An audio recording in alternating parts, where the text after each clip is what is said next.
নমস্কার, আমি অয়ন। আপনারা দেখছেন অয়ন টেক অনলাইন। আজকে আমি আপনাদেরকে দেখাবো যে কিভাবে আধার কার্ডে ডকুমেন্ট আপডেট করবেন নিজের মোবাইল থেকে।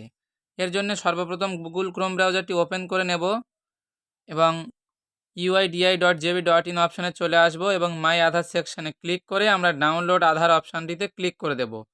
দেওয়ার পর আমাদের সামনে লগ ইন অপশান চলে আসবে। এখান থেকে আমরা লগ ইন অপশানে ক্লিক করে নেব। ক্লিক করা হয়ে গেলে আমাদের এখান থেকে আধার নাম্বার এবং ক্যাপচার কোডটি সঠিকভাবে বসিয়ে নিতে হবে।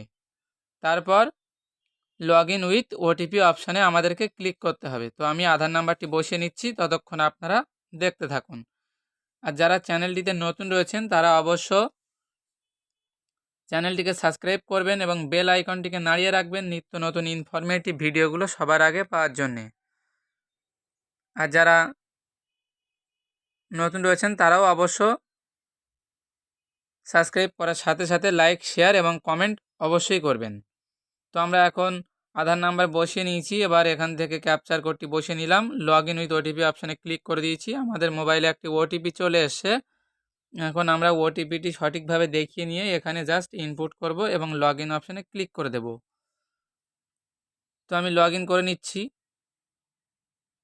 তো ওটিপি চলে এসছে আমাদের মোবাইলে। আমরা এখন ওটিপি বসিয়ে নিলাম এবং লগ ইন অপশানে ক্লিক করে দিলাম। আমাদের সামনে নতুন একটি ইন্টারফেস চলে আসবে।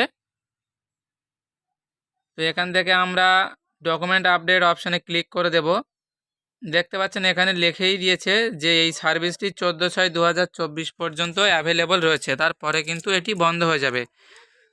তো এই জন্য জাস্ট আমরা ডকুমেন্ট আপডেট অপশানটিতে ক্লিক করে নেব। ক্লিক করার সাথে সাথে আমাদের সামনে নতুন একটি ড্যাশবোর্ড ওপেন হয়ে যাবে। তো এখান থেকে আমরা এখন এই অপশানটির উপর ক্লিক করে নিচ্ছি এবং নেক্সট অপশানে ক্লিক করে দেব।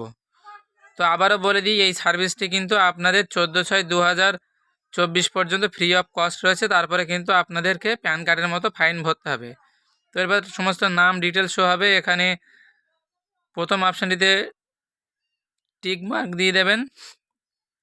দেওয়ার পর আপনাদের সামনে নতুন একটি অপশান খুলে যাবে যে এখান থেকে আপনি কোন ডকুমেন্টটি পিওআই অর্থাৎ আইডেন্টিটি প্রুফ হিসাবে দিতে চাইছেন সেটি এখান থেকে সিলেক্ট করে নেবেন। অনেকগুলো অপশান পেয়ে যাবেন এখান থেকে, pan card, caste certificate, ration card, birth certificate, সমস্ত অপশান আপনি পেয়ে যাবেন ভোটার আই কার্ড থেকে। তো সেই অপশানটির উপর সিলেক্ট করবেন এবং নিচে একটি অপশান দেখতে পাচ্ছেন হাইড হয়ে রয়েছে, যে এখানে লেখা রয়েছে view details and upload document. এই অপশানটির উপর ক্লিক করবেন এবং এখান থেকে ডকুমেন্টটি চুজ করবেন এবং ওপেন অপশানে ক্লিক করে দেবেন। আপনাদের এখানে লোড হয়ে যাবে। এইভাবে দ্বিতীয় অপশানটি ওই একইভাবে ডকুমেন্ট সিলেক্ট করে নেবেন, নিয়ে নেক্সট অপশানে ক্লিক করে দেবেন। তো আমার আগের থেকে আপলোড করা রয়েছে অর্থাৎ অ্যাপ্লাই করা রয়েছে, সেজন্য আমি দ্বিতীয়বার অ্যাপ্লাই করব না। তো আপনাদেরকে দেখিয়ে দিচ্ছি তারপর কী করবেন। জাস্ট এরপর নেক্সট অপশানে ক্লিক করে দেবেন এবং সাবমিট অপশানে ক্লিক করে দিলে আপনাদের কিন্তু কাজটি সম্পূর্ণভাবে হয়ে যাবে। তারপর আপনাদের সামনে একটি রিসিপ্ট চলে আসবে। তো নিচে দেখতে পাচ্ছেন কমপ্লিট বলে একটি লেখা রয়েছে, আগে থেকে অ্যাপ্লাই করা ছিল সেটা হয়ে গেছে। তো সেটি আপডেট করার পর কিছুদিন পরে চেক করবেন, দেখবেন কমপ্লিট হয়ে যাবে। তো সেটি কিভাবে চেক করবেন এবার আপনাদেরকে দেখিয়ে দিচ্ছি। জাস্ট এই কমপ্লিট এই অপশান বা রিজিউম অপশানের উপর ক্লিক করবেন। ক্লিক করলে আপনাদেরকে দেখিয়ে দেবে যে আপনি সাবমিট করেছিলেন সেটি হয়ে গেছে কিনা। তো এটি আমার আগের থেকে করা ছিল। তো এই ছিল আজকের বিষয়। আশা করছি বিষয়টি আপনারা